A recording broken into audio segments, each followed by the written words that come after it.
নমস্কার বন্ধুরা, আবার চলে এলাম। আজকে আমরা শুরু করব সেকশন 10-11 অনওয়ার্ডস। কতটা সময় আমাদেরকে পারমিট করে সেটা দেখা যাক। এর আগে যেটা আমি আলোচনা করেছিলাম জুরিসডিকশন পয়েন্টে, তখন বলেইছিলাম যে 15, 16, 17, 18, 19, 20, 21 আলোচনা করলেও 10, 11, 12, 13, 14 এগুলো আমরা কিন্তু আলোচনা করিনি। তার কারণটা হচ্ছে আমরা বলেইছিলাম যে জুরিসডিকশন পয়েন্টের সঙ্গে এগুলো একটু ডিফারেন্ট, যার ফলে কিন্তু আমরা এগুলোকে বাদ রেখে আলোচনা করেছিলাম। আজকে আমরা এই 10, 11, 12, 13, 14 এগুলো আলোচনা করব। এখানে কিন্তু কিছুটা মজার ব্যাপার আছে, এখানে অনেক বুদ্ধি খাটাবার ব্যাপার আছে। এই সেকশনগুলোকে আমরা কিভাবে বাদী পক্ষ অথবা বিবাদী পক্ষ কিভাবে ব্যবহার করব, তার অনেক এখানে কিন্তু খেলার একটা ব্যাপার আছে। তো সেটা অবশ্য কিছুটা ম্যাচুরিটির উপর নির্ভর করে। তবে যাই হোক, আজকে আমরা সেকশন 10 কি বলছে একটু দেখে নিই। সেকশন 10 ইন শর্ট আমি আসছি, লেখাটা কি আছে ল্যাঙ্গুয়েজে আমি পরে আসছি।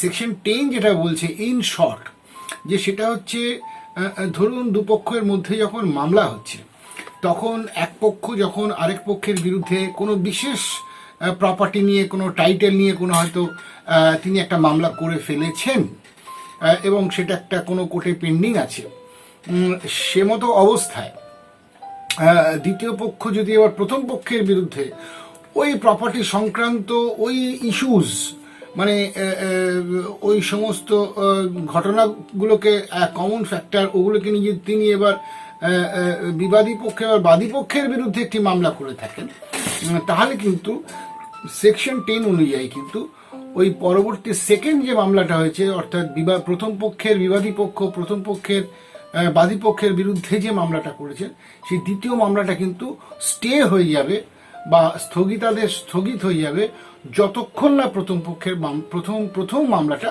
শেষ হচ্ছে অন দি সেম পয়েন্ট। বোঝা গেল? তাহলে সেকশন 10টা এবার বাই ল্যাঙ্গুয়েজ কি বলছে একটু ভালো করে শুনুন।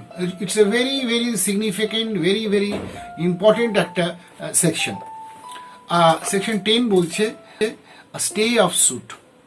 No court shall proceed with the trial of any suit in which the matter in issue is also directly and substantially in issue in the previously instituted suit। যেটা বলছিলাম, আগে যদি কোনো একই ইস্যু সেম ম্যাটারের উপর যদি পেন্ডিং থেকে থাকে, তাহলে কিন্তু এই পরবর্তী কেসের উপর কিন্তু কোর্ট প্রসিড করবে না। And that case must be between the same parties or between the parties under whom they or any of them claim litigating under the same title where such suit is pending in same or any other court। এই any আদারটা কোথায়? যে কোনো court হতে পারে, সেই court এরিয়ার মধ্যে অন্য কোর্ট হতে পারে, ইন্ডিয়ার যে কোনো জায়গায় হতে পারে, এবং এই হ্যাভিং দি জুরিসডিকশন, যে কোর্ট আগেরটা ফাইল হয়েছে, two grant the relief claimed or in any court beyond the limits of India. ইন্ডিয়ার বাইরেও যদি কোনো একই ধরনের ইস্যু নিয়ে কোনো মামলা পেন্ডিং থেকে থাকে, এস্টাবলিশড অর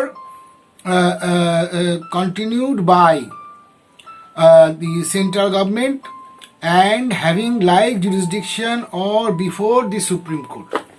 অর্থাৎ যে কোনো কোর্টে যদি, এক কথায় বলা যায়, যে কোনো কোর্টে যদি সেম টাইটেল নিয়ে দুপক্ষের অথবা তাদের ডিসেন্ডেন্টস পরবর্তীকালে ধরুন কোনো মামলা যদি তাদের ডিসেন্ডেন্টসের মাধ্যমে যদি চলতে থাকে, তাহলে সেকেন্ড মামলা সেম ইস্যুতে কিন্তু আর চলবে না, বা বলা যেতে পারে চলবে না বলা যাবে না, স্টে হয়ে থাকবে যতক্ষণ না ওই মামলাটার শুনানি শেষ হচ্ছে। তাহলে সেকেন্ড মামলাটা কি হবে? সেকেন্ড মামলাটা কি হবে সেটা পরে দেখা যাবে। তার প্রথম মামলাটার কি ফলাফল আসছে, তার ইম্প্যাক্ট কি আসছে দেখা যায়। যদি প্রথম মামলাতে ডিসাইডেড হয়ে গেল, তাহলে সেকেন্ড মামলাটা ইনফ্রাকচুয়াস হয়ে যায়, সেকেন্ড মামলাটা চলে না। সুতরাং to cut short the multiplicity of the proceedings, এই আমি একটা একই মামলা করলাম, আপনি আমার বিরুদ্ধে আরেকটা মামলা করলেন, these are called multiplicity of the proceedings, এগুলোকে কমানোর জন্য কিন্তু এই প্রভিশনটা আসা হয়েছে। তাহলে সেকশন 10 বোঝা গেল। এবার আসুন আমরা সেকশন 11 কি বলছে। সেকশন 10টা দেখুন, যখন কোনো প্রথম মামলাটা যদি পেন্ডিং থাকে, তাহলে কিন্তু আমরা সেকেন্ড মামলা করতে পারছি না।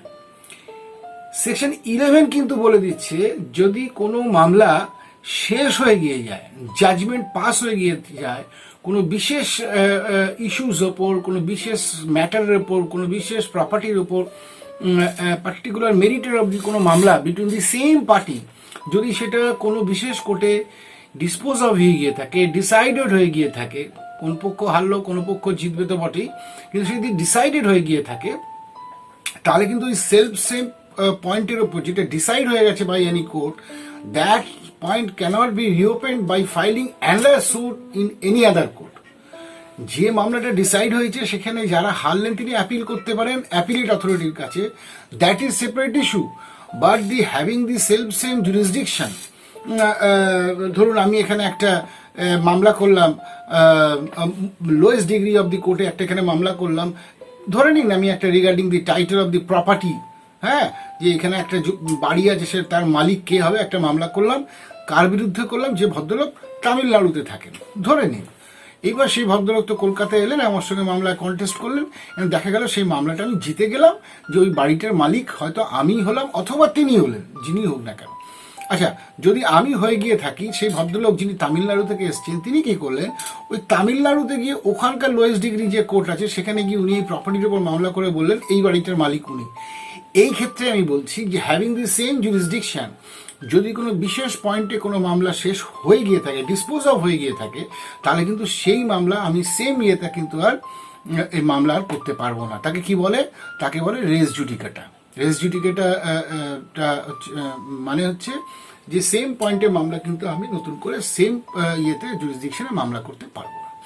তাহলে এবার সেকশন 11টা কি বলছে দেখুন, তাহলে জিনিসটা আরো পরিষ্কার হবে। সেকশন 11টা বলছে no court shall try any suit or issue in which the matter directly and substantially in issue has been directly and substantially in issue in a former suit between the same parties or between the parties under whom they or any of them claim litigating under the same title in a court competent to try such subsequent suit or the suit in which the such issue has been subsequently raised and has been heard and finally decided by such court. সুতরাং যে মামলা একবার decide হয়ে গিয়ে থাকে same পয়েন্টে আমি same জুরিসডিকশনে আর কিন্তু মামলা করতে পারবো না। This is called res judicata. তাহলে হলো আপনার সেকশন 11।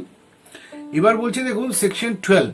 সেকশন 12 কি বলছে, but to further suit, but to further suit মানে where a plaintiff is precluded by rules from instituting a further suit in respect of any particular cause of action, he shall not be entitled to institute a suit in respect of such cause of action in any court to which this court applies. অর্থাৎ যদি কোন, যেটা আমরা আগের ক্ষেত্রে যেটা দেখেছি যে বহু ক্ষেত্রে কিছু লিমিটেশনস আছে যেখানে সিপিসি যে নিয়ম কানুনগুলো হয়তো সেখানে অ্যাপ্লিকেবিলিটি থাকে না, সেখানে কিছু বারিং প্রভিশন আছে যে সেটা ওই আইন অনুযায়ী চলে। তো এরকম কিছু ক্ষেত্রে ধরুন কোনো মামলা অলরেডি ডিসাইড হয়ে গেছে, তাহলে সেক্ষেত্রে কিন্তু আমি আর সিভিল কোর্টে এসে আমি কিন্তু আর সেটা নিয়ে নতুন করে রিওপেন করতে পারবো না। তার মধ্যে একটা উদাহরণ দিই আপনাকে, যেমন ধরুন ল্যান্ড রিফর্মস অ্যাক্টের কথাই বলি, যে আমরা কোনো জমি, গ্রামের জমি ল্যান্ড একুইশন রিফর্মসের আন্ডারে আসছে, সেখানে মালিকানা কি হবে, বর্গা কি হবে, এ সমস্ত সংক্রান্ত নিয়ে আমরা যখন কোনো বিএলআর অফিসে ফার্স্টে কমপ্লেন করি, তারপর সেখান থেকে for the non action or inaction আমরা কিন্তু ল্যান্ড রিফর্মস ট্রাইব্যুনালে যাই, সেখান থেকে না হলে আমরা সুপ্রিম কোর্টে যাই, আবার ল্যান্ড রিফর্মস ট্রাইব্যুনাল কখনো সেটা ভেঙে আমরা চলে আসি হাইকোর্টে। কিন্তু কখনোই কিন্তু আমরা যে পয়েন্টটা ডিসাইড হয়ে গেল ল্যান্ড রিফর্মস ট্রাইব্যুনালে অথবা বিএলআর এর কাছে, সেটা কিন্তু আমরা সিভিল কোর্টে এসে আমরা আর মামলা ফাইল করতে পারবো না।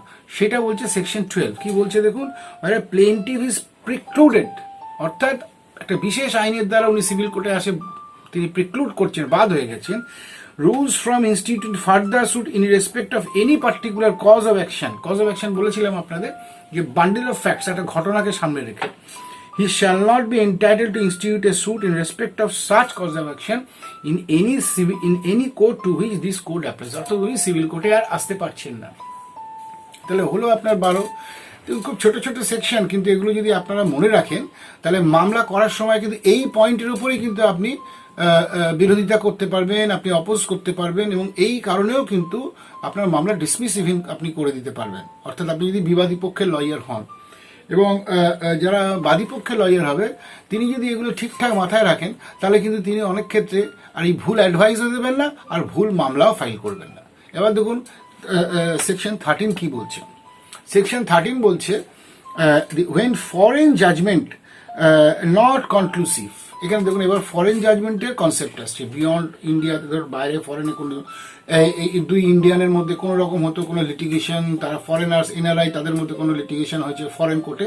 এবার তার কিছু আমরা 13-14তে ঢুকবো। কি বলছে দেখুন 13তে, a foreign judgment shall be conclusive as to any matter thereby directly adjudicated upon between the same parties or between the parties under whom they or any of them claim litigating under the same title. তাহলে ধরুন কোনো NRI তারা আমেরিকাতে থাকেন বা whatever দি ফরেনে থাকেন, তাদের হয়তো কোনো বিশেষ প্রপার্টির ওপর, ধরুন ইন্ডিয়ান প্রপার্টির ওপর কোনো বা বিশেষ টাকা পয়সা হতে পারে, কোনো মামলা টামলা হলো ফরেনে, সেখানে কোনো জাজমেন্ট হলো ফরেন কোর্টে, তাহলে সেই জাজমেন্ট কিন্তু বাইন্ডিং, সেই জাজমেন্ট কিন্তু আমাদের এখানে বাইন্ডিং। তাই বলছে between the same parties shall be conclusive, অর্থাৎ এখানে রিলাই করছে ইন্ডিয়ান জুডিকেচার। বাট এক্সেপ্ট, কি এক্সেপশনস দিয়েছেন যে কোনগুলো বাদ দিয়ে হবে, where it has not been pronounced by a court of competent jurisdiction. অর্থাৎ ফরেনে যদি কোনো অথরিটি কোনো কিছু ডিক্লেয়ার করে থাকেন যে এমন কোনো ফোরাম কোনো অ্যাডজুডিকেশন করলেন তার হয়তো কম্পিটেন্সি নেই ফরেন কোর্টে, কোনো রকম হয়তো একটা মেয়ার ডিক্লারেশন, মেয়ার অ্যাডজুডিকেশন, তাহলে সেই ধরনের কোনো ডিক্লারেশন বা সেই ধরনের কোনো অ্যাডজুডিকেশন কিন্তু এটা আপনার কনক্লুসিভ হবে না। 13B কি বলছে দেখুন, 13B বলছে where it has not been given on merit of the case। অর্থাৎ ফরেন কোনো ফোরামে বা কোনো কোর্টেই ইভেন যদি কোনো মেরিটের ওপর ভিত্তি না করে, কেসের মেরিটের ভিত্তি না করে যদি কোনো মামলার রায় হয়ে গিয়ে থাকে, তাহলে সেই রায়ও কিন্তু ইন্ডিয়ান জুরিসডিকশনে কিন্তু সেই রায়ের কোনো ভ্যালু নেই। নেক্সট 13C কি বলছে, where it appears on the face of proceedings to be founded on an incorrect view of international law or a refusal to recognize the law of India in case in which such law is applicable।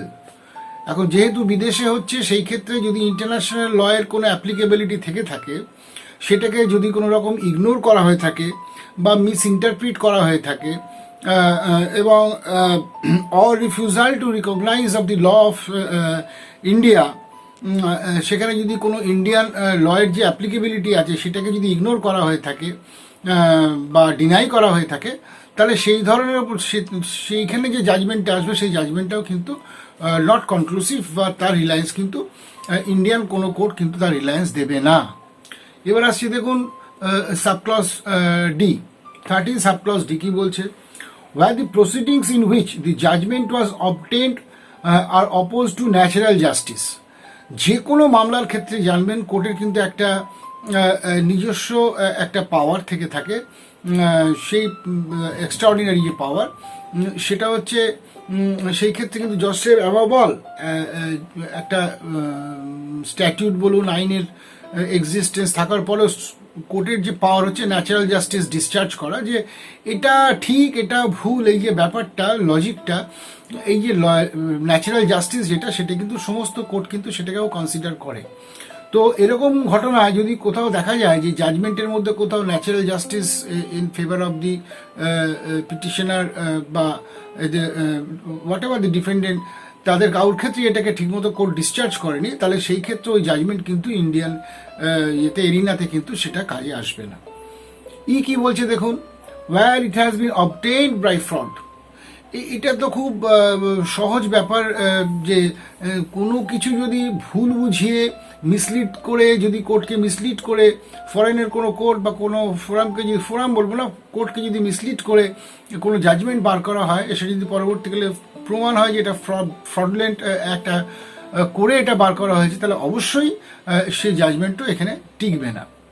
R last F যেটা বলছে দেখুন, where it sustains a claim founded on breach of any law in force in India.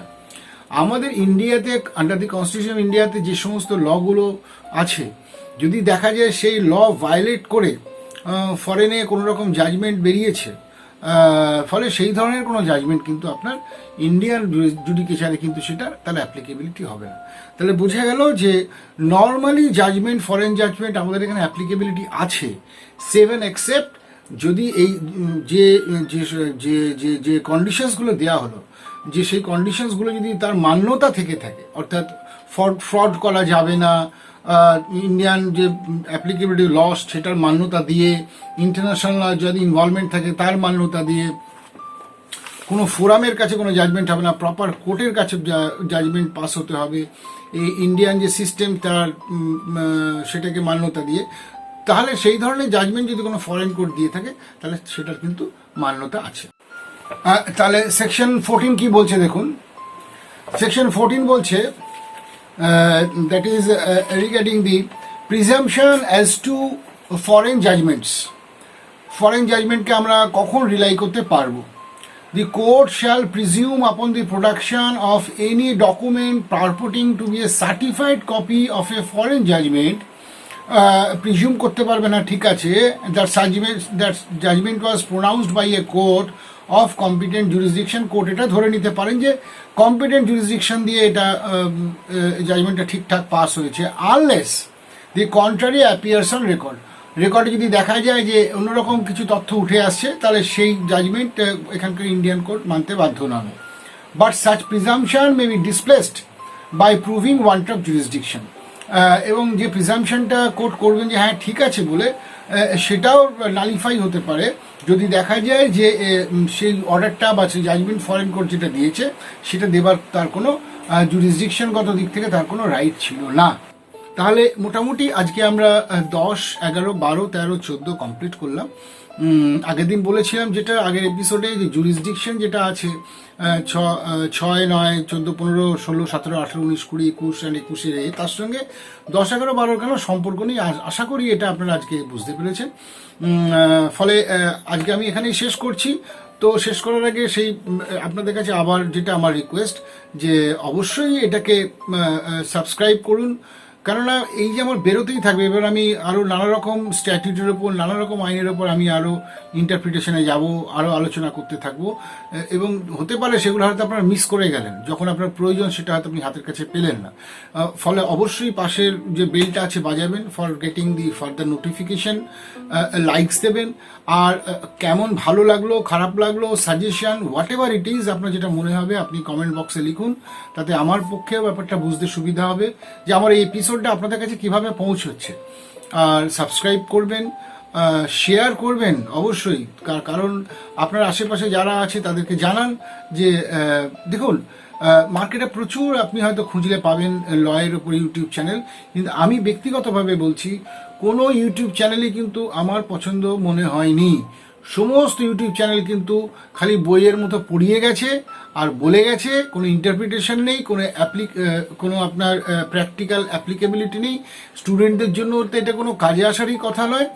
ফলে আমার যেটা মনে হয়েছে যে এই যে ইউটিউব চ্যানেলটা আপনারা দেখবেন বা আগামী দিনও দেখতে থাকবেন, সেটা সত্যি সত্যি আপনাদের খুব কাজে আসবে। ফলে অবশ্যই এটাকে আরও 5 জনকে জানান যাতে সবার কাজে আসে। শেষ করছি, নমস্কার, ভালো থাকবেন।